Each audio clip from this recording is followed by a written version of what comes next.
চাঙ্গি এবং শুন এবার একসাথে লড়াই করার জন্য ওঠে। দেখা যায় সেখানে লিজিংও চলে এসেছে। লিজিং সেখানে নিজের অনেকগুলো গার্ডকে নিয়ে এসেছিল এবং নিজের নির্দেশনা অনুযায়ী তাদেরকে তীর মারতে বলে। তারা একে একে তীর মেরে সেখানে সবাইকে মেরে ফেলে। শুন এবং চাঙ্গি জিনসেকে ধরে ফেলে। জিনসে শুনকে বলে, তুমি এসব কি করছো? নিজের দেশের সাথে বেইমানি করছো। বড় খান জানতে পারলে তোমাকে প্রাণে মেরে ফেলবে। আমাকে ছেড়ে দাও, আমি কথা দিচ্ছি বড় খানকে কিছুই বলবো না। চাঙ্গি বলে, শুন কখনোই নিজের দেশকে ধোঁকা দেয়নি, বরং ও নিজের দেশকে বাঁচাতে এগুলো করেছে। কারণ আপনি আবারও তাং ডাইনেস্টির সাথে শত্রুতা করতে এসেছেন। এতে অ্যাশলে ডাইনাস্টির ফল খুব একটা ভালো হতো না। শুন বলে, আর হ্যাঁ, যদি আপনি বড় খানকে এটা বলেনও, তারপর বড় খান উল্টা আপনার উপরেই রাগ করবে। ঠিক তখনই দেখা যায় সেখানে হৌদু চলে এসেছিল। এটা দেখে চাঙ্গি এবং শুন তাড়াতাড়ি পালিয়ে যায়। সবাই সেখানে এসে চাঙ্গিকে খোঁজে, কিন্তু কোথাও পায় না। না পেয়ে ওরা এখান থেকে চলে যায়। দেখা যায় চাঙ্গি এবং শুন সেখানে থাকা একটি কাপড়ের তলায় লুকিয়েছিল। আজ শহরে সবাইকে খাবার দেওয়া হচ্ছিল। দূর থেকে লি এবং হৌদু এগুলো দেখছিল। তখনই লিয়ের নজর একটি লোকের দিকে যায়। একটু সন্দেহজনক লোকটা, তার সাথে একটি বাচ্চাও রয়েছে। লি হৌদুকে বলে তার পিছু নিতে। এরপর আমরা লোকটিকে দেখতে পাই যে বাচ্চাটিকে একটি নির্জন জঙ্গলে এনে মেরে ফেলতে যায়। তবে তার আগেই হৌদু এসে বাচ্চাটিকে বাঁচিয়ে নেয় এবং ওই লোকটিকে ধরে ফেলে। এরপর হৌদু লিয়ের কাছে ওই বাচ্চাটিকে নিয়ে আসে।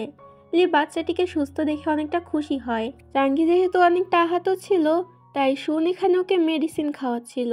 তখনই চাঙ্গির মনে পড়ে লি চ্যাংয়ের কথা। জোরা তো লি চ্যাংয়ের কথা ভুলে গিয়েছে। এইদিকে দেখানো হয় লি চ্যাং তো ছাড়া পেয়ে গিয়েছিল।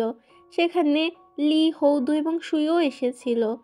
লি চ্যাং চাঙ্গির উপর অনেকটা রেগেছিল, তাই ওদের সামনেই বলতে থাকে সবকিছু চাঙ্গির জন্য হয়েছে।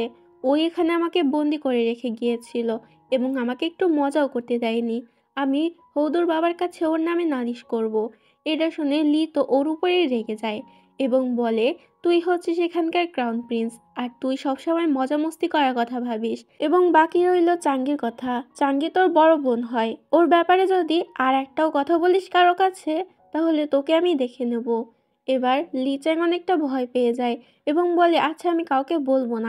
অনিক্স বেট হচ্ছে সবচেয়ে বিশ্বস্ত বুকমেকার, যা পিএসজি এবং সিরিয়া অ্যাপের অফিসিয়াল পার্টনার। খুব শীঘ্রই ইন্ডিয়ান প্রিমিয়ার লিগ শুরু হতে চলেছে, যেটা সকল ক্রিকেট প্রেমীদের জন্য তাদের প্রিয় দলকে সমর্থন করার বড় সুযোগ।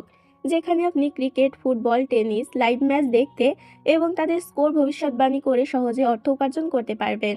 সেই সাথে বিএমডাব্লিউ গাড়ি, আইফোন, ল্যাপটপ এবং আরও অনেক নগদ পুরস্কার জেতারও সুযোগ রয়েছে। এই অ্যাপটিতে আপনি crash, crystal, under and over 21 ইত্যাদি গেম খেলে সহজে আয় করতে পারবেন। আপনি বিকাশ, নগদ, ব্যাংক, ক্রিপ্টো, পেপাল অন্যান্য সহজ পদ্ধতির মাধ্যমে সহজে আপনার জেতা টাকা তুলতে পারবেন।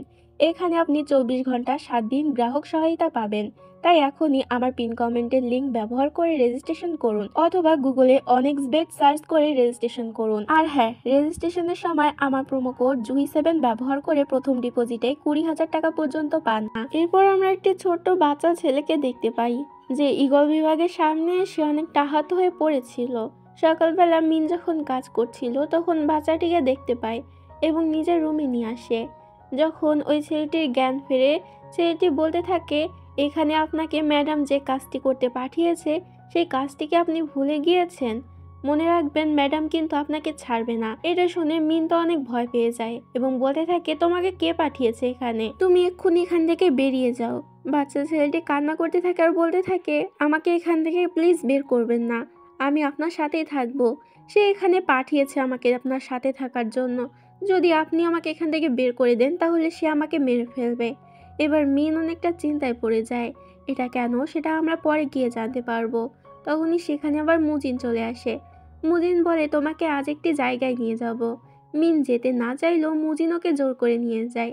এটা অনেক সুন্দর একটি জায়গা ছিল, যেখানে এনে মুজিন তো একটি মিষ্টি দেয় মিনকে খাওয়ার জন্য। মিন অনেকটা খুশি হয়ে যায়। মুজিন এখানে মিনকে প্রপোজ করে এবং বলে দেয় যে ও মিনকে অনেকটা ভালোবাসে। তবে মিনের এটা শুনে মন খারাপ হয়ে যায়। মিন বলে, আমি তোমার যোগ্য না।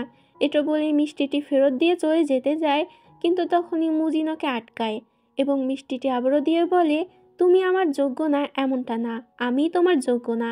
এটা বলেই মুজিন সেখান থেকে মন খারাপ করে চলে যায়। এরপর আমরা জিনসিকে দেখতে পাই যে একটু পয়জন খেয়ে নেয়। তখনই সেখানে রানীমাকে ইমাজিন করতে থাকে। আসলে রানী ওকে সব কিছু করার জন্য বলেছিল। যদিও সবাই জানতো বড় খানের কনকিউবাইন হওয়ার কারণে রানী এবং জিনসের মধ্যে সম্পর্ক একটুও ভালো ছিল না, কিন্তু আসলে রানী যেহেতু সুই বংশের লোক এবং এ হচ্ছে ডিংশিয়ান গ্রুপের লিডার, তাই এদের মধ্যে সম্পর্ক অনেকটা ভালো ছিল, যেটা ওরা বাইরে প্রকাশ করতো না। এবং জিনসে তাকে রাজকুমারী বলে ডাকতে থাকে। এখানে জিনসে তার কথাই সবকিছু করেছিল এবং বলে, যেহেতু আমি ধরা পড়ে গিয়েছি তাই আপনাকে বাঁচানোর জন্য আমি সবকিছু করতে পারি। মূলত এই কারণে জিনসে পয়জন খেয়ে নিয়েছিল। এরপর জিনসে সেখানেই মারা যায়। এরপর আমরা রানীকে দেখতে পাই, যার কাছে ছোট খানের ওই আঙ্কেল আসে, যে ছোটবেলা থেকে ছোট খানকে সোনের বিরুদ্ধে উস্কে এসেছে।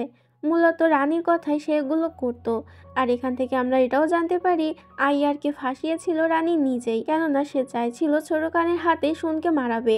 রানী জিজ্ঞাসা করে ওই ছেলেটিকে কে মিনের কাছে পাঠানো হয়েছে। এতে আঙ্কেল বলে, আপনি চিন্তা করবেন না, ও পৌঁছে গিয়েছে।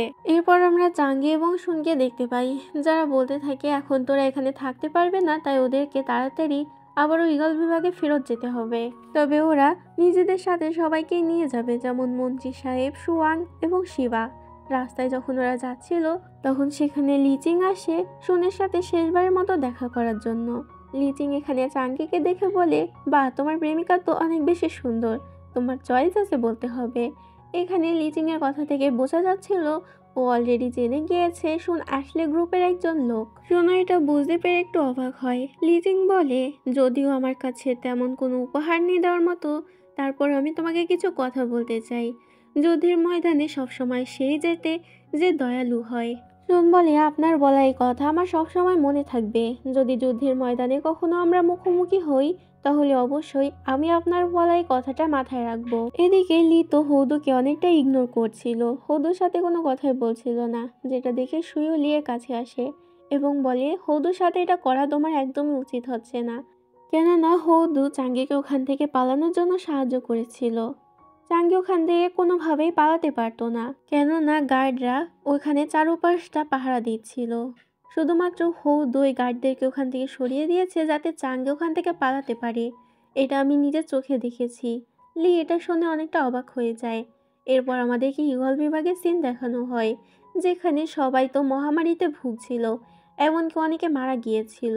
মিন এটা দেখে ভয় পেয়ে যায় এবং বুঝতে পারে এটা এই ছেলেটির কারণে হচ্ছে। মিন ছেলেটিকে সেখান থেকে বের করে দিতে চায়, তবে তখনই ছেলেটির ভিতরে নিজের ভাই বুজেনকে দেখতে পায়।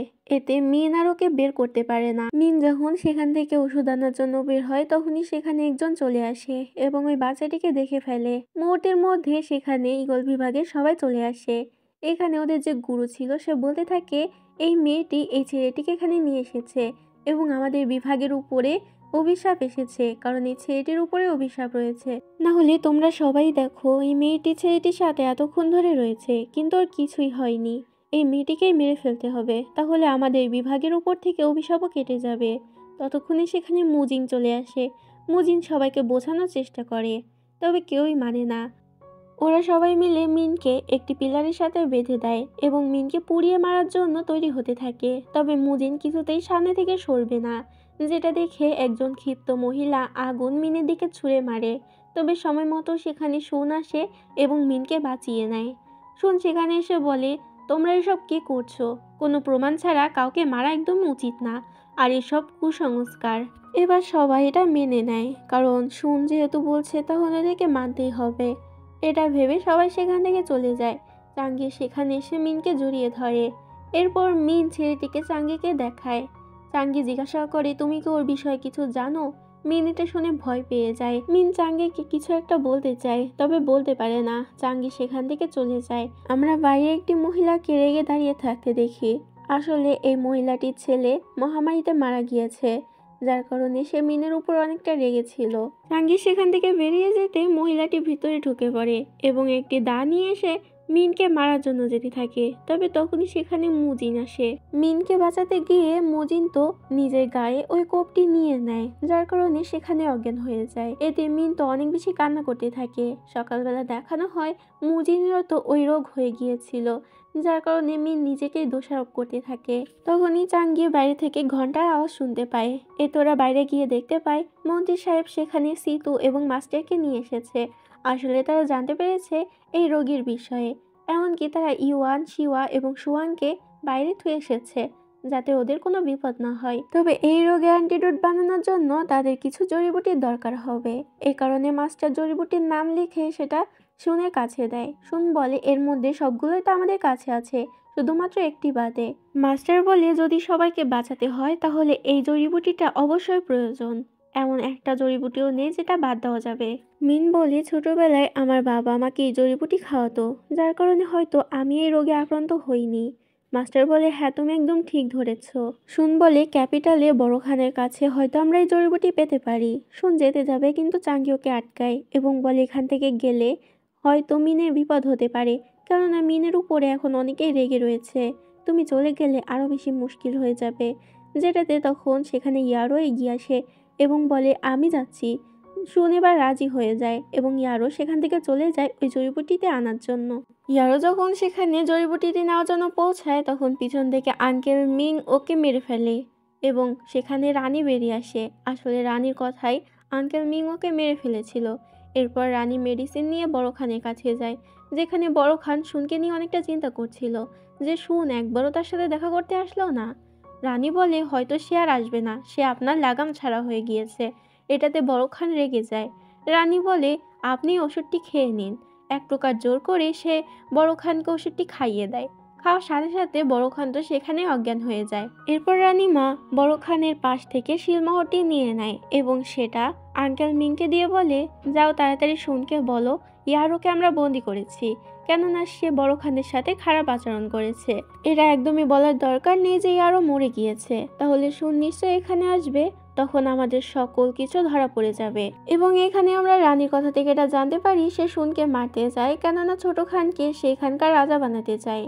আর শুন বেঁচে থাকলে এটা কখনোই সম্ভব না, কেননা বড় খান শুনকেই রাজা বানাবে। রানীর কথা মতো মিং গিয়ে শুনকে একটি চিঠি দেয়, যেটাতে লেখা ছিল বড় খান ইয়ারোকে বন্দি করেছে, কেননা শুন তো চলে গিয়েছিল, তাহলে কেন সে আবারও এসেছে বড় খানের কাছে সাহায্য চাইতে। এই কারণেই বড় খান রেগে গিয়েছে। এখন এটা শুনো বিশ্বাস করে নেয়, কেননা ওখানে বড় খানের শিলমোহরও মারা ছিল। শুন চিন্তায় পড়ে যায়, ইয়ারোকে এখন যদি ও আনতে যায় তাহলে হয়তো বড় খানের ফাঁদে পা দিয়ে দেবে। তখন সেখানে মাস্টার আসে এবং বলে, তাদের হাতে আর বেশি সময় নেই, 10 দিনের আগে যদি জড়িবুটি না আনা হয় তাহলে কাউকেই বাঁচানো যাবে না। চাঙ্গি বলে, এই জড়িবুটি মোবাইলতেও পাওয়া যায়, আমি সেখানে গিয়ে জড়িবুটিটি আনবো। সোনাকে একা যেতে দিতে রাজি হয় না, তবে চাঙ্গি শুনকে বোঝায় যে এখানকার মানুষদের জন্য ও কিছু করতে চায়। চাঙ্গি যখন সেখান থেকে যেতে যাবে তখন সেখানে মিন আসে। মিন বলে, আমিও ছোট থেকে মোবাইলতেই বড় হয়েছি, তাই দয়া করে আমাকেও নিয়ে চলো, এতে তোমার সাহায্য হবে। এটাতে চাঙ্গিও রাজি হয়ে যায়। এরপর আমরা লিকে দেখতে পাই। লি হৌদোকে জিজ্ঞাসা করে, আচ্ছা তুমি যদি কাউকে পছন্দ করো এবং সে যদি অন্য কাউকে পছন্দ করে, তারপরও কি তুমি নিজের মনের কথা তাকে বলবে? হৌদু বলে, অবশ্যই বলবো, কেননা আমি যদি নিজের মনের কথা নাই বলি তাহলে সে কি করে জানবে? লি বলে, তুমি একদম ঠিকই বলেছ, যদি আমি নিজের মনের কথা না বলি তাহলে সে কি করে জানবে? কিন্তু যখনই সে আমার সামনে আসে আমি আর কিছুই বলতে পারি না। হৌদু এগুলো শুনে কিছুই বুঝতে পারে না। লি সেখান থেকে চলে যায় আর হৌদু ওর পিছন পিছন যেতে শুরু করে। কিছুক্ষণ পর সেখানে হৌদু সুয়ুকে নিয়ে আসে। আসলে ও লিয়ের কথা বুঝতে পেরেছিল। লি এতে অনেকটা খুশি হয় এবং সেখানে সুয়ুর সাথে অনেকটা মজা করে। এরপর লি সুয়ুকে বলে, আমি তোমাকে কিছু একটা বলতে চাই। লি হৌদুর দিকে তাকায়, এতে হৌদু দূরে গিয়ে দাঁড়ায়। এরপর লি বলে, আমি জানি হয়তো তোমার মনে চাঙ্গির জন্য ফিলিংস আছে, কিন্তু আমিও তোমাকে ভালোবাসি। এটা শুনে সুয়ো কি বলবে বুঝতে পারছিল না, কেননা ও লিকে সত্যি ভালোবাসতো না। কথা এড়ানোর জন্য সুয়ো তখন লিয়ের মাথায় থাকা একটি ফুল তুলে নেয়। এতে লি মনে করে হয়তো সুয়োকে হ্যাঁ বলছে, তাই অনেকটা খুশি হয়ে যায়। এদিকে হৌদু তো এগুলো দেখে অনেক বেশি কষ্ট পাচ্ছিল, একটু হলেই কেঁদে দেবে এমন অবস্থা। এরপর চাঙ্গি এবং মিনকে দেখানো হয় যারা মোবাইতে পৌঁছে যায়। এখানে চাঙ্গি দেখতে পায় অ্যাশলিদের লোকেরা এসে অনেকগুলো লোককে ধরে নিয়ে যাচ্ছে, তবে কেউ কিছু বলছে না, কেননা অ্যাশলির লোকেরা প্রত্যেকবারই এসে এরকম তাদের দাস বানানোর জন্য এখান থেকে লোক নিয়ে যায়। চাঙ্গি বলে এখানকার রাজার একটু সচেতন হওয়া দরকার। মিন বলে এটা 10 বছর ধরেই হয়ে আসছে, চলো এখন আমরা ওই জড়িবুটি আনতে যাই, এখানে ফার্মেসিতেই পাওয়া যাবে। তবে তখন সেখানে মন্ত্রী সাহেব, সুয়ান এবং শিবা চলে আসে, তারা আগে এখানে এসেছিল। মন্ত্রী সাহেব বলে কারোর একজনের কথায় এখান থেকে ওই জড়িবুটি সরিয়ে দেওয়া হয়েছে, কেউই দিতে রাজি হচ্ছে না। জাঙ্গি বলে এটা নিশ্চয়ই বড়খানের কথাই করা হয়েছে, তবে বেশি টাকা দিলে হয়তো কোনো লোভী লোক আমাদেরকে দিতে পারে। মন্ত্রী বলে তাহলে তুমি এখানে বিশ্রাম নাও, আমি দেখছি এমন কাউকে পাওয়া যায় কিনা। এটা বলে সে শিবাকে নিয়ে চলে যায় এবং এরা তিনজন এখানে খাবার খেতে থাকে। তখন আমরা সেখানে একটি মেয়েকে দেখতে পাই যে খাবার খেয়েছে ঠিকই, কিন্তু টাকা আনতে ভুলে গিয়েছে। এখন দোকানদার তো ওকে আর টাকা না দিয়ে এখান থেকে যেতে দেবে না। চাঙ্গি তারপর ওই মেয়েটিকে বাঁচায় না, কেননা চাঙ্গি দেখে বুঝতে পেরেছিল মেয়েটি কোনো সাধারণ মেয়ে নয়, ওকে বাঁচানোর জন্য অনেকেই চলে আসবে, কিন্তু ওরা এই ঝামেলায় জড়াতে পারবে না। দোকানদার মেয়েটাকে নিয়ে বাইরে বেরিয়ে আসে, তখনই সেখানে ওই মেয়েটার চাচা চলে আসে এবং টাকা দিয়ে দেয়। এখানে আমরা জানতে পারি এই মেয়েটির নাম হচ্ছে সঞ্জু, যে কিনা মোনানের রাজকুমারী। মোনান এবং মোবাই পাশাপাশি দুটি রাজ্য, তবে এদের মধ্যে শত্রুতা রয়েছে, যার কারণে এখানে রাজকুমারী সঞ্জুকে একদমই আসতে দেওয়া হতো না, তাই ও এখানে লুকিয়ে লুকিয়ে এসেছিল। এবার সঞ্জু তো আবারও চাচার চোখ ফাঁকি দিয়ে সেখান থেকে পালিয়ে যায়। যাওয়ার সময় ওর সাথে চাঙ্গিদের দেখা হয়ে যায়, তখনই সেখানে সঞ্জুর চাচা চলে আসে, যেটা দেখে এবার সঞ্জু নাটক করতে থাকে এমন যে চাঙ্গি ওকে হস্টেজ করে রেখেছে। এবার চাঙ্গি কোনো উপায় না পেয়ে সেখান থেকে সঞ্জুকে অজ্ঞান করে নিয়ে চলে আসে। চাঙ্গি সঞ্জুকে নিজের সাথে করে নিয়ে আসে এবং সঞ্জুকে বলে তুমি চাইলে এখন এখান থেকে চলে যেতে পারো, কিন্তু আমাদের ব্যাপারে যদি কাউকে কিছু বলেছো তাহলে তোমাকে মেরে ফেলবো। তারপরও সঞ্জু ওদেরকে ছেড়ে যেতে চায় না। সঞ্জু বলে ঘরে আটকে থাকার চেয়ে আমি তোমাদের সাথে থাকবো, এটাই ভালো। চাঙ্গি সঞ্জুকে জিজ্ঞাসা করে আমরা ওই জড়িবুটি কোথায় পেতে পারি, তুমি কি বলতে পারবে? এতে সঞ্জু এখানকার একটা অনুষ্ঠানের বিষয় বলে, যেটা প্রতি বছরই হয় এবং মহামারীর দেবতা নামের একজন সবাইকে নাচ প্রদর্শন করে। তখন সবাই খুশি হয়ে ওই জড়িবুটি তার দিকে ছুঁড়ে মারে। এটাতে জাঙ্গি ঠিক করে এবার মহামারীর দেবতা ওরাই সাজবে এবং সবাইকে নাচ প্রদর্শন করবে। পরের দিনই ছিল অনুষ্ঠান, যেখানে আমরা মহামারীর দেবতাকে দেখতে পাই।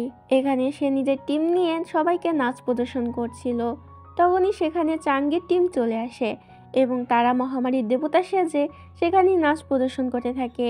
সবাই আগের মহামারীর দেবতার নাচ না দেখে চাঙ্গিদের কাছে যায় এবং তাদেরকে খুশি হয়ে জড়িবুটি দেয়, যেটা দেখে এই মহামারীর দেবতার একদমই সহ্য হয় না। পরের দিন যখন জাঙ্গিরা ওই জড়িবুটি নিয়ে চলে যেতে যাবে, তখনই সেখানে মোবাইলের অনেকগুলো গার্ড আসে এবং বলে রাজা আপনাদেরকে আমার সাথে যেতে বলেছে। এটা শুনে চাঙ্গি অনেকটা চিন্তায় পড়ে যায়, তবে যেহেতু রাজা ডেকেছে তখন তো যেতেই হবে, তাই ওরা সেখানে যায়, যেখানে আমাদেরকে মোবাইলের রাজা ইয়াওলাওকে দেখানো হয়। ইয়াওলাওকে দেখে চাঙ্গি চিনে ফেলে এটা তো ওই মহামারীর দেবতা যারা কালকে আগে নাচ প্রদর্শন করছিল। ইয়াওলাও বলে তোমাদের সাহস তো কম না, আমার রাজে এসে আমার অনুমতি ছাড়াই এখান থেকে জড়িবুটি নিয়ে যাচ্ছ। ইয়াওলাও ওদেরকে অবৈধভাবে জড়িবুটি নিয়ে যাওয়ার কারণে বন্দি করে। মিন অনেকটা চিন্তায় পড়ে যায়, কেননা 10 দিনের আগে ওরা যদি জড়িবুটি নিয়ে না পৌঁছায় তাহলে তো মুজিন মারা যাবে। সঞ্জু বলে শান্ত হও তোমরা, আমার বাবা এসে ঠিকই আমাদেরকে বাঁচিয়ে নেবে। তবে এসব কিছুতে মিন তো একদমই শান্ত হতে পারছিল না, ও শুধু মুজিনের চিন্তাই হচ্ছিল। এদিকে আমাদেরকে আঙ্কেল মিনকে দেখানো হয় যে রানীর কাছে এসে বলে আমাদের কথা মতো মোবাইলের রাজা ওদেরকে বন্দি করে নিয়েছে এবং ওদেরকে জেলের ভিতরে রেখেছে, যেটাতে রানী অনেকটা খুশি হয় এবং বলে 10 দিনের আগে যেন ওদেরকে ছাড়া না হয়। পরের দিন ইয়াওলাওয়ের কাছে একজন গার্ড এসে বলে মোনানের রাজা আপনার সাথে দেখা করতে এসেছে। ইয়াওলাও বলে আমি আশা করিনি উনি এত তাড়াতাড়ি চলে আসবে, যাও ওনার মেয়েকে ছাড়িয়ে নিয়ে আসো। এতে গার্ড জেলে যায় এবং বলে মহারাজ রাজকুমারী তুজিয়ার সাথে দেখা করতে যায়, তবে এখানে তুজিয়া নামের তো কেউই ছিল না। তখন মন্ত্রী বুঝতে পারে যে এই সঞ্জয় হচ্ছে তুজিয়া, ও সবাইকে মিথ্যা নাম বলেছে ওদের কাছে। যাই হোক তুজিয়াকে ডেকে তোলে। তুজিয়া বলে তোমরা চিন্তা করো না, আমি বাবাকে বলবো যাতে তোমাদেরকেও সে ছাড়িয়ে নেয়। তুজিয়াকে এরপর রাজসভায় আনা হয়, যেখানে আমরা মোনানের রাজাকে দেখতে পাই। নিজের মেয়েকে দেখে রাজা তো অনেকটা খুশি হয়ে যায়। তখন তুজিয়া বলে আমার বন্ধুরাও ওখানে আটকে রয়েছে, তাই প্লিজ ওদেরকে ছাড়ান, ওরা অনেক ভালো মানুষ, আর ওরা এখান থেকে জড়িবুটি নিয়ে যাচ্ছিল মানুষদের প্রাণ বাঁচানোর জন্য। যখন তুজিয়ার বাবা জানতে পারে যে লোকেদের প্রাণ বাঁচানোর জন্য ওরা এত বড় ঝুঁকি নিয়েছে, তখন সে তাদেরকে ছাড়ানোর জন্য রাজি হয়ে যায় এবং ইয়াওলাওকে বলে। ইয়াওলাও বলে, যত বেশি লোক ছাড়াবে তত বেশি অ্যামাউন্ট আমাকে দিতে হবে। তুজিয়ার বাবা বলে, ঠিক আছে, তুমি যা চাও তাই পাবে। এরপর দেখানো হয় চাঙ্গিকে নিয়ে আসা হচ্ছিল। তখনই চাঙ্গি দেখতে পায় অ্যাশলিদের তরফ থেকে একজন লোক এসেছে, যে মূলত বড় খানের তরফ থেকে এসেছিল। তবে এখন বড় খানের সবকিছুতেই তো রানী কন্ট্রোল করছিল, কিন্তু সেটা কেউ জানতো না। মূলত বড় খান এতদিন ধরে মোবাই এবং মোনানের উপরে নিজের রাজত্ব চালিয়ে এসেছে।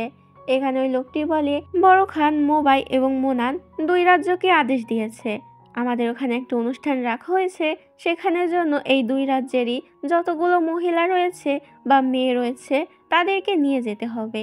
এটা শুনে সবাই ভয় পেয়ে যায়। ইয়াওলাও বলে, কিন্তু আমার তো কোনো বউও নেই, কোনো বোনও নেই বা কোনো মেয়েও নেই, তাহলে আমি কাকে নিয়ে যাব?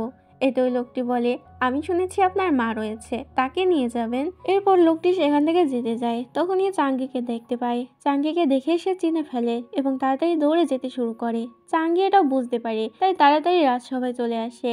সেখানে এসে দুই রাজাকে বলে ওই লোককে আটকে নিন, তাকে কিছুতে এখান থেকে যেতে দিয়েন না। ইয়াওলাও বলে, তুমি এমন কে যে তোমার কথা শুনতে হবে? এতে জাঙ্গি তখন নিজের টোকেন দেখায় এবং বলে, আমি ঈগল বিভাগ থেকে এসেছি। এখন অ্যাশলিদের হয়ে ঈগল বিভাগ আর কাজ করে না, কেননা অ্যাশলিরা ঈগল বিভাগকে বাদ দিয়ে দিয়েছে। এখন আমরা শত্রু, তাই আমাদের উচিত একে অপরের সাথে একজোট হয়ে অ্যাশলিদের বিরুদ্ধে যুদ্ধ করা। আর কতদিন আপনারা এভাবে অত্যাচার সহ্য করবেন?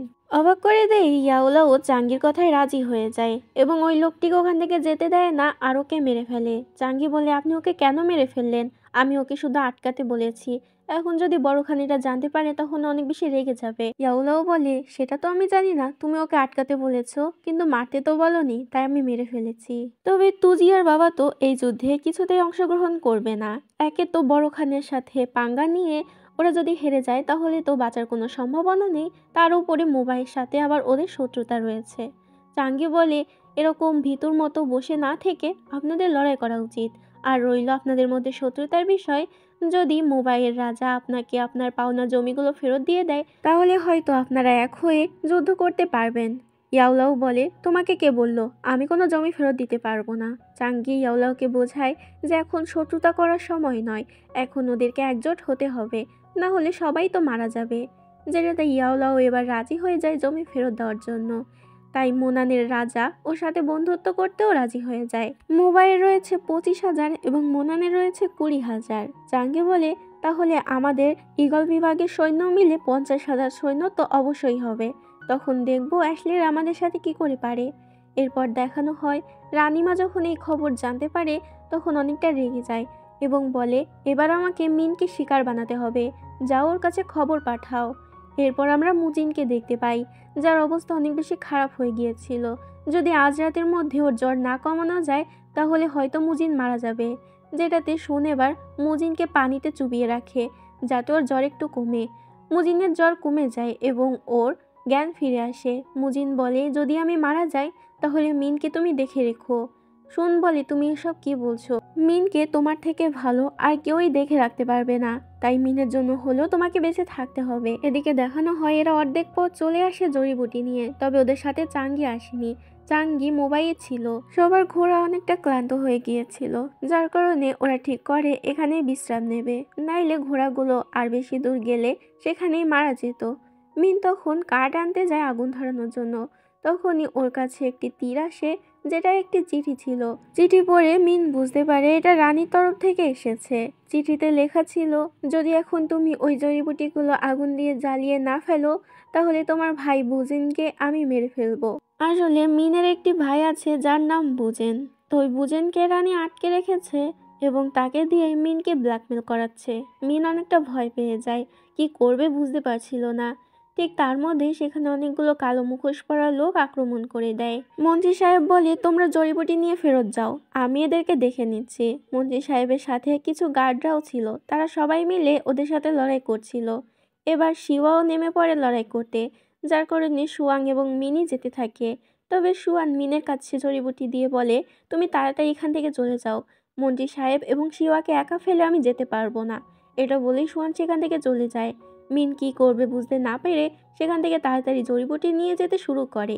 মাঝপথে মিন গাড়ি থামায় এবং আগুন বের করে জড়িবুটিগুলো জ্বালিয়ে দেওয়ার জন্য, কিন্তু তখনই ওর মুজিনের কথা মনে পড়ে, তাই আর জড়িবুটিগুলো জ্বালাতে পারে না। মিন যেতে শুরু করে মুজিনকে বাঁচানোর জন্য। যেতে যেতে সকাল হয়ে যায়। মিন জড়িবুটি নিয়ে পৌঁছে গিয়েছিল। মাস্টার তাই দিয়ে তাড়াতাড়ি ওষুধ বানিয়ে দেয়, যেগুলো মিন নিজের মুখে করে মুজিনকে খাইয়ে দেয়। এরপর আমরা রানীকে দেখতে পাই, যার কাছে খবর আসে মিন নাকি জড়িবুটি নিয়ে পৌঁছে গিয়েছে, অর্থাৎ মিন রানীর কথা শোনেনি। আর এখানে বড় খানও তো সবকিছু জেনে গিয়েছিল, তবে তাকে প্যারালাইজড হওয়ার ওষুধ খাওয়ানো হয়েছিল, যার কারণে সে কোনো কথাও বলতে পারছিল না, না কোনো নড়াচড়া করতে পারছিল। আঙ্কেল মিন বলে, তাহলে কি আমরা বুজেনকে মেরে ফেলবো? রানী বলে, এখন নয়, এখনো সে আমার কাজে লাগবে। তখনই সেখানে তুকাশে চলে আসে। রানীমা তুকাশেকে একটি চিঠি দেয়, যেটা কিনা বলে বড় খান লিখেছে। আসলে ওটা বড় খান লেখেনি। চিঠিতে লেখা ছিল বড় খান তুকাশেকে আদেশ দিয়েছে যাতে তুকাশে মোবাই আক্রমণ করে এবং আবারও মোবাইকে নিজেদের আয়ত্তে নিয়ে আসে। তুকাশে বলে, আপনি আমাকে আদেশ দিয়েছেন বড় খান, আমার জীবন বাজি রেখে হলেও আপনার আদেশের পালন করব। বড় খান অনেকভাবে বোঝানোর চেষ্টা করে তুকাশেকে, কিন্তু পারে না। তুকাশে সেখান থেকে চলে যায়। শুন মন্ত্রী সাহেবকে জিজ্ঞাসা করে চাঙ্গি কোথায়। এতে মন্ত্রী সাহেব ওকে সবকিছু খুলে বলে যে চাঙ্গি কেন আসেনি, যেটাতে শুন অনেকটা চিন্তায় পড়ে যায়। মুজিন এখন আগে থেকে অনেকটা সুস্থ হয়ে গিয়েছিল। মুজিন মিনকে জিজ্ঞাসা করে, আমি তোমাকে বলেছিলাম আমি তোমাকে ভালোবাসি, তো এখন আমাকে উত্তর দাও যে তুমি এতে রাজি কিনা। যেটাতে মিন হাসতে থাকে, কারণ অনেকটা লজ্জা পেয়েছিল। শিওয়াও যুদ্ধ করতে গিয়ে অনেকটা আঘাত পেয়েছিল, যার কারণে ঈগল বিভাগের একজন মহিলা এসে ওকে ওষুধ লাগিয়ে দিয়ে চলে যায়। সুয়াং এসে জিজ্ঞাসা করে, তুমি ঠিক আছো তো? শিওয়া বলে হ্যাঁ। তখনই শিওয়া খেয়াল করে সুয়াংও তো অনেকটা আহত হয়েছে, যার কারণে ও নিজে থেকে সুয়াংয়ের আঘাতে মলম লাগাতে শুরু করে। সুয়াং তো এক নজরে শিওয়ার দিকে তাকিয়েছিল, যেটা দেখে শিওয়া অনেকটা অস্বস্তি বোধ করে আর সেখান থেকে চলে যায়। এরপর রানীমাকে দেখানো হয় যে তুকাশেকে ডেকে পাঠায়। রানীমা বলে বড় খানের অবস্থা খুব একটা ভালো নয়, বড় খান যে কোনো সময় মারা যেতে পারে। তবে আমি জানি যে 3 বিভাগের মধ্যে সবচেয়ে শক্তিশালী বিভাগ হচ্ছে ঈগল বিভাগ, তাহলে শুনি অবশ্যই রাজা হবে। কিন্তু আমার মতে তোমার রাজা হওয়ার দরকার, তার আগে তোমাকে শুনকে মেরে ফেলতে হবে। এর কারণে আমার কাছে একটি প্ল্যান রয়েছে। তুমি তো মোবাই আক্রমণ করতে যাচ্ছ, শুনকেও নিজের সাথে নিয়ে যাও এবং সেখানে গিয়ে মোবাই আক্রমণ করার নাম করে পুরো ঈগল বিভাগ সহ শুনকেও শেষ করে দাও। তাহলে তোমার পথের কাঁটা সরে যাবে এবং সবাই মনে করবে যুদ্ধে হয়তো শুন মারা গিয়েছে। এবার কথা মতো তুকাশে শুনকেই নিয়ে যায়। কিন্তু মাঝপথে ওরা তাঁবু গেড়েছিল, তখন সেখানে মোবাইল থেকে একজন দূত আসে এবং ওদের জন্য অনেকগুলো গিফটও নিয়ে এসেছিল, যাতে ওরা যুদ্ধে না জড়ায়। সেখানে শুনের জন্য যে গিফটটি দেওয়া হয়েছিল তার নিচে শুন একটি চিঠি পায়, যেটা মূলত চাঙ্গি দিয়েছিল। চাঙ্গি ওখানে লিখেছিল শুনকে ওর সাথে দেখা করতে। এটাতে শুন অনেকটা খুশি হয়ে যায়। রাতের বেলা চাঙ্গি আসে শুনের সাথে দেখা করার জন্য, যেখানে শুন তো চাঙ্গিকে জড়িয়ে ধরে এবং বলে ও কিছুতেই বড় খানের খেলাফ যেতে পারবে না, বড় খানের সাথে বেইমানি করতে পারবে না, তাহলে কি করে মোবাইলের সাথে হাত মিলাবে। চাঙ্গি বলে, এছাড়াও আমার কাছে আরেকটি প্ল্যান রয়েছে, তবে এই কারণে তোমাকে একটু মিথ্যা কথা বলতে হবে। এখানে প্ল্যান সম্পর্কে আমাদের কিছুই জানানো হয় না। তো যাই হোক, চাঙ্গি যখন ফিরে আসে তখন ইয়াওলাও বলে শুন কি বলেছে। চাঙ্গি বলে সে 2 দিনের সময় চেয়েছে সিদ্ধান্ত নেওয়ার জন্য। ইয়াওলাও বলে ঠিক আছে, 2 দিন সময় দিচ্ছি, 3 দিন হতেই তুমি আমাদের হাতে মারা পড়বে। এরপর আমরা মিনকে দেখতে পাই যে তাড়াহুড়ো করে শুন এবং মুজিনের সাথে দেখা করে। এখানে তুকাশের বিষয়ে সবকিছু বলে দেয় যে তুকাশে শুধুমাত্র মোবাইল নয়, বরং পুরো ঈগল বিভাগকে ধ্বংস করার জন্য এখানে এসেছে। শুন বলে, তাহলে চাঙ্গি একদম ঠিক সিদ্ধান্তই নিয়েছে, আমাকে চাঙ্গির দেখানো পথ অনুযায়ী চলতে হবে। মুজিন মিনকে বাইরে নিয়ে আসে এবং জিজ্ঞাসা করে তুমি এগুলো কি করে জানলে। মিন তখন সবকিছু বলে দেয় মুজিনকে এবং কান্না করতে থাকে। মুজিন মিনকে সান্ত্বনা দেয় এবং বলে তুমি তো কারোর ক্ষতি করনি, তোমার ভাইকে আমি যে করেই হোক বাঁচাবো। মিন বলে আমি নিজেও জানি না যে আমার ভাই এখন বেঁচে আছে কিনা। মুজিন এবং শুন যায় তুকাশের সাথে দেখা করতে, যেখানে তুকাশে বলে আজ রাতে আমরা মোবাইলে আক্রমণ করব। শুন বলে কিন্তু ওরা তো আমাদেরকে উপহার পাঠিয়েছে যাতে আমরা আক্রমণ না করি। তুকাশে বলে তাতে কি হয়েছে, আমরা উপহারও নেব আর ওদের উপরে আক্রমণও করব। শুন আর বেশি কথা বাড়ায় না, রাতের বেলা ওরা আক্রমণ করার জন্য চলে যায়, যেখানে তুকাশে শুনকে বলে তুমি আগে যাও নিজের বিভাগকে নিয়ে। শুনো তুকাশের কথা মতো আগে চলে যায় এবং যুদ্ধ শুরু হয়ে যায়। তুকাশে এর শব্দে অনেকটা শান্তি পাচ্ছিল। ও মনে করছিল ঈগল বিভাগের সবাই মরছে। ওর একটি সাথী বলে আমরা যাব না। তুকাশে বলে আগে ঈগল বিভাগের কিছু সৈনিক মরে নিক, তারপরে আমরা যাব, তাহলে ওদেরকে মারতে সুবিধা হবে।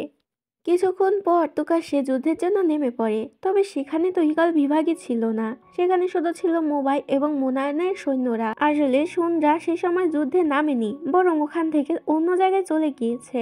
এটা বুঝতে পেরে তুকাশে তো অনেক জোরে জোরে চিল্লাতে শুরু করে। দেখতে দেখতে ভাল্লুক বিভাগের সবাইকে মেরে ফেলা হয়। এরপর আমরা শুন এবং মুজিনকে দেখতে পাই, যারা দূরে দাঁড়িয়ে এগুলো দেখছিল। তখনই সেখানে একজন গার্ড আসে এবং বলে তুকাশে নাকি পালিয়েছে। শুন বলে তুকাশেকে কিছুতেই যেতে দেওয়া যাবে না। এটা বলেও তুকাশেকে আটকায় এবং সেখানেই মেরে ফেলে। পরের দিন চাঙ্গির কাছেও এই খবর পৌঁছে যায় যে মোবাই এবং মোনান জিতে গিয়েছে। চাঙ্গির সাথে মিনও ছিল। এবার চাঙ্গি মিনকে জিজ্ঞাসা করে আমাকে সব সত্যি করে খুলে বলো যে তুমি এগুলো কি করে জানলে। মিন তখন বুজেনের বিষয়ে সবকিছু খুলে বলে। চাঙ্গি বলে তুমি চিন্তা করো না, তোমার ভাই বুজেনকে আমরা অবশ্যই বাঁচাবো। তবে এখন সবাই এটা জানবে যে শুন এবং ঈগল বিভাগ পুরোপুরি শেষ হয়ে গিয়েছে, কাউকে এটা জানতে দিলে চলবে না। এরপর আমরা মুজিনকে দেখতে পাই যে শুনকে বলে তোমার একটি চিহ্ন দাও আমার কাছে, যেটা দিয়ে আমি প্রমাণ করতে পারবো সবার সামনে যে তুমি মারা গিয়েছো। শুন বলে তুমি ওখানে যেতে পারবে না, যদি ওরা তোমার উপরে আক্রমণ করে। মুজিন বলে যেতে তো কাউকে হবেই, তাই না হয় আমি চলে যাই। এবার মুজিন অনেকটা জেদ করছিল, যার কারণে শুন নিজের মাস্কটি দিয়ে দেয়। মুজিন সেটাতে কিছু রক্তও মাখিয়ে নেয়, যাতে সবাই এটা বিশ্বাস করে শুন মারা গিয়েছে। তখনই সেখানে মিন চলে আসে। মিন কিছুতেই একা যেতে দিতে রাজি হয় না এবং বলে আমাকেও তোমার সাথে নিয়ে চলো। তবে মুজিন ওকে কিছুতেই নিজের সাথে নিয়ে যাবে না। মুজিন সেখানে মিনকে ভালোবাসি বলে একটি কিস করে দেয় এবং সেখানেই মিনকে থুয়ে চলে যায়। শুন এসেছিল চাঙ্গির সাথে দেখা করার জন্য। শুনকে একদম ঠিক দেখে চাঙ্গি অনেকটা খুশি হয় এবং খুশি হয়ে জড়িয়ে ধরে। শুন বলে তুমি আমাকে 3টা উইশ পূরণ করার কথা দিয়েছিলে, আজ আমি তার মধ্যে একটি চাই তোমার কাছে, যে তুমি সবসময় নিজের খেয়াল রাখবে এবং নিজের জীবনে ঝুঁকি নেবে না। চাঙ্গি বলে আচ্ছা, এ ব্যাপারে আমি ভেবে দেখব। এটা বলে চলে যেতে যায়। ঠিক তখনই একটি তীর এসে শুনের বুকে লাগে। শুন অনেকটা আহত হয়ে যায়। চাঙ্গি এটা দেখে কান্না করতে থাকে।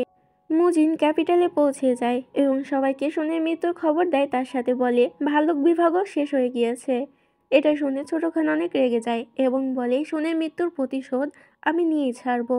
রানী সেখানে আসে এবং জিজ্ঞাসা করে এসব কিছু কি করে হলো। মুজিন বলে আমাদের বিভাগের মধ্যেই একজন বিশ্বাসঘাতক ছিল যে এসব করেছে। রানীর মনে হয় মুজিন হয়তো মিনের কথা বলছে। মুজিন সেখানে শুনের মাস্কটি দিয়ে চলে যায়। এরপর রানী ওই মাস্কটি নিয়ে বড় খানকে দেখায় এবং শুনের মৃত্যুর খবর দেয়, যেটাতে বড় খান অনেকটা ভেঙে পড়ে। জোর শেষ আশা ভরসা শুনও মারা গিয়েছে। ছোট খানও কিছুতেই শুনের মারা যাওয়ার খবরটা মেনে নিতে পারছিল না। ছোট খান বলতে থাকে আমার তো খুশি হওয়ার কথা, কিন্তু তারপরও জানি না কেন খুশি হতে পারছি না। এটা নিয়ে চিন্তা করতে করতে ছোট খানের অনেকটা জ্বর চলে আসে। রানী এবার ছোট খানের এই অবস্থা দেখে অনেকটা চিন্তায় পড়ে যায়। সে বলতে থাকে তুমি কেন এত চিন্তা করছো, তোমার তো খুশি হওয়ার কথা, এখন তুমি এখানকার রাজা হবে। এই দেখে শুনে চিকিৎসা চলছিল। চাঙ্গি জিজ্ঞাসা করে কে এই তীর মেরেছে। ইয়াওলাও বলে অ্যাশলিদের তরফ থেকে একজনকে পাঠানো হয়েছিল, তবে তুমি চিন্তা করো না, আমি তাকে মেরে ফেলেছি, সে এখান থেকে যেতে পারেনি।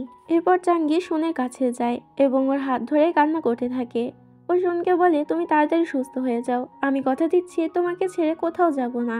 এরপর সকাল হয়ে যায়। চাঙ্গি সেখানে ঘুমিয়ে পড়েছিল। ততক্ষণে শুনেরও জ্ঞান ফিরে আসে। চাঙ্গি যখন ঘুম থেকে উঠে দেখতে পায় তখন অনেকটা খুশি হয়ে যায়। শুন বলে তুমি কিন্তু আমাকে কথা দিয়েছো যে আমাকে ছেড়ে কখনো যাবে না। চাঙ্গি বলে তার মানে তুমি কাল রাতে সবকিছু শুনেছো, তুমি জানো যে তোমার জন্য আমি কতটা চিন্তায় ছিলাম। শুন বলে হ্যাঁ জানি তো, তাই তো বলছি আমাকে ছেড়ে কোনোদিনও যেও না। এরপর আমরা ছোট খানকে দেখতে পাই, যা সকালবেলা ঘুম ভাঙে। সবকিছু ছোট খানের কাছে কেমন জানি একটা লাগছিল। হঠাৎ করে তুকাশে এবং সোনের মারা যাওয়া, তার উপরে আবার বড় খানের অসুস্থ হওয়া এবং কাল রাতে ওর মায়ের এত উত্তেজিত হয়ে বলা যে তোমাকে রাজা হতে হবে। এসব কিছুতে ছোট খানের তো সন্দেহ হতে থাকে যে এর পিছনে ওর মা নয় তো আবার।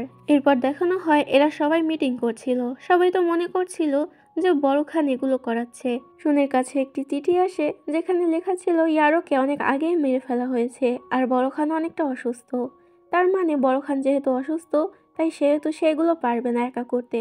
এই কারণে ওরা বুঝে যায় যে রানী ও বড় খানের সাথে রয়েছে। তাঙ্গি বলে তারা ভবিষ্যতে অবশ্যই আবারও এখানে আক্রমণ করবে, এই কারণে ওদেরকে তাঙের সাথে হাত মিলাতে হবে। ইয়াওলাও বলে তুমি এসব কি বলছো? তাংরা কেন আমাদের সাথে হাত মিলাবে? আমরা তো শত্রু। তারাও যদি আমাদের সাথে বিশ্বাসঘাতকতা করে। চাঙ্গি বলে তুমি চিন্তা করো না, আমি তাঙের রাজাকে খুব ভালো করেই চিনি, সে কখনোই আমাদের সাথে বিশ্বাসঘাতকতা করবে না। এবার দুই রাজাই এতে রাজি হয়ে যায়।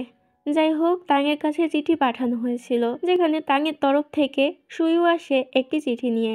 ওখানে লেখা ছিল যে তাং রাজি আছে ওদের সাথে হাত মেলাতে। সুইও যখন সেখান থেকে যাচ্ছিল তখন ওর সাথে চাঙ্গির দেখা হয়ে যায়। এরপর চাঙ্গি এবং সুইও আলাদা একটু কথা বলতে যায়, যেখানে সুইও শুনকে দেখে বলে এটা তো অ্যাশলে শুন, তোমার ওর সাথে মেশা একদমই ঠিক হচ্ছে না, ও কিন্তু খারাপ মানুষ। চাঙ্গি বলে তুমি চিন্তা করো না, আমি নিজের থেকেও বেশি শুনের উপরে ভরসা করি। সুই বলে আচ্ছা ঠিক আছে, যখন তুমি ওর উপরে ভরসা করছো তখন নিশ্চয় কোনো কারণ রয়েছে। এটা বলেই সুই সেখান থেকে চলে যায়। এরপর দেখানো হয় ইয়াওলাও এবং তুজিয়ার বাবা অদ্ভুতভাবে চাঙ্গি দিকে তাকিয়েছিল।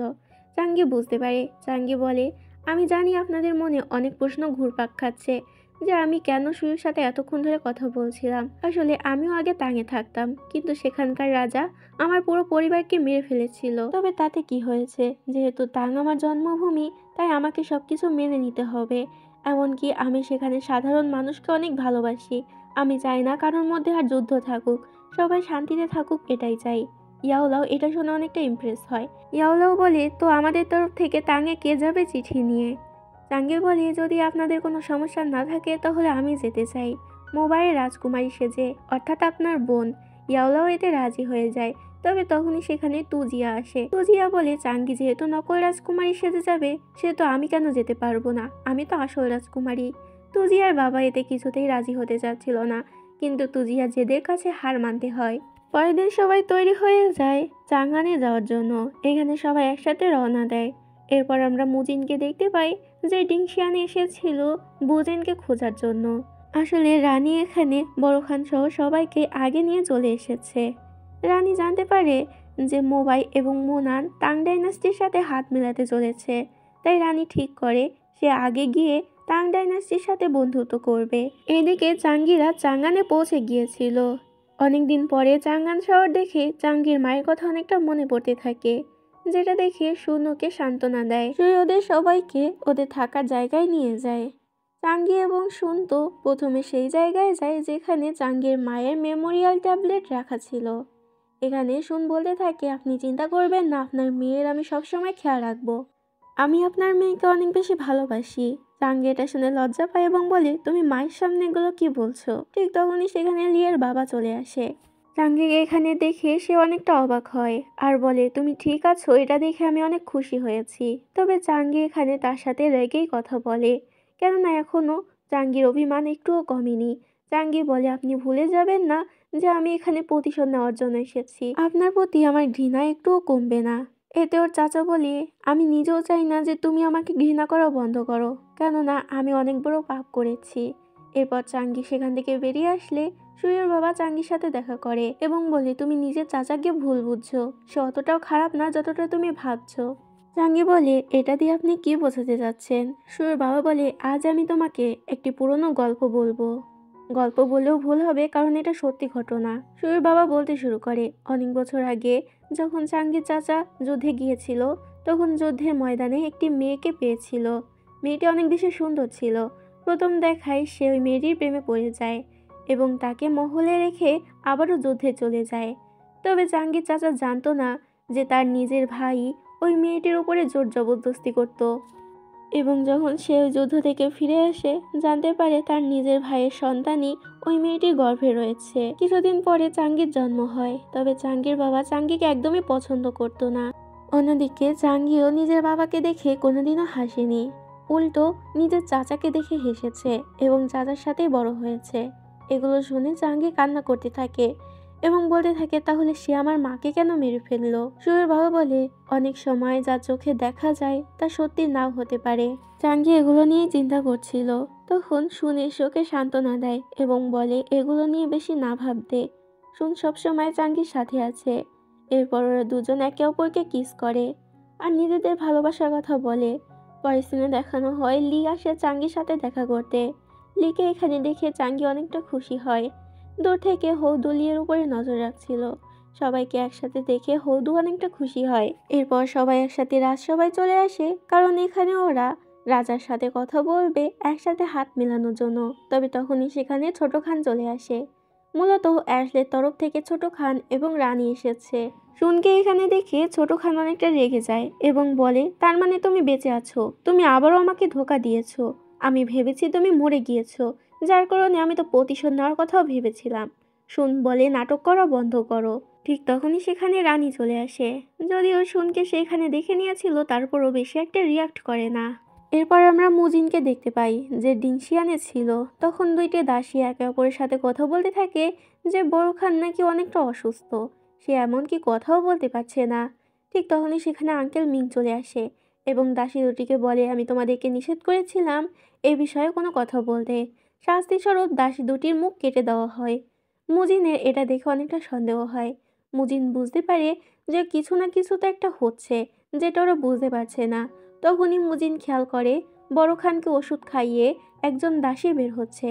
মুজিন দাসীরে পিছু করে, যেখানে দাসী রান্নাঘরে গিয়ে ওই ওষুধগুলো জ্বালিয়ে দিতে থাকে। তবে সময় মতো গিয়ে মুজিন একটি রুমাল দিয়ে ওষুধটা বের করে নেয়। এদিকে সবাই এটাই চিন্তা করছিল, অ্যাশলেদের রানী এখানে কেন এসেছে। রানী তখন বলে, আমি এখানে তাঙের সাথে সম্পর্ক স্থাপন করতে এসেছি। সবাই নিশ্চয়ই জানো আমাদের মধ্যে একটা বিয়ে চুক্তি রয়েছে, তাই আমি চাই তাঙের রাজকুমারী লি এবং ছোট খানের বিয়ে হোক। এর মধ্যে আমাদের সম্পর্কটাও ভালো হয়ে যাবে। এটা শুনে সবাই অনেকটা চিন্তায় পড়ে যায়। তো এখানেই আজকের পার্টটি শেষ করছি। এরপরে আমি লাস্ট পার্ট নিয়ে চলে আসব। ততক্ষণ তোমরা ওয়েট করো।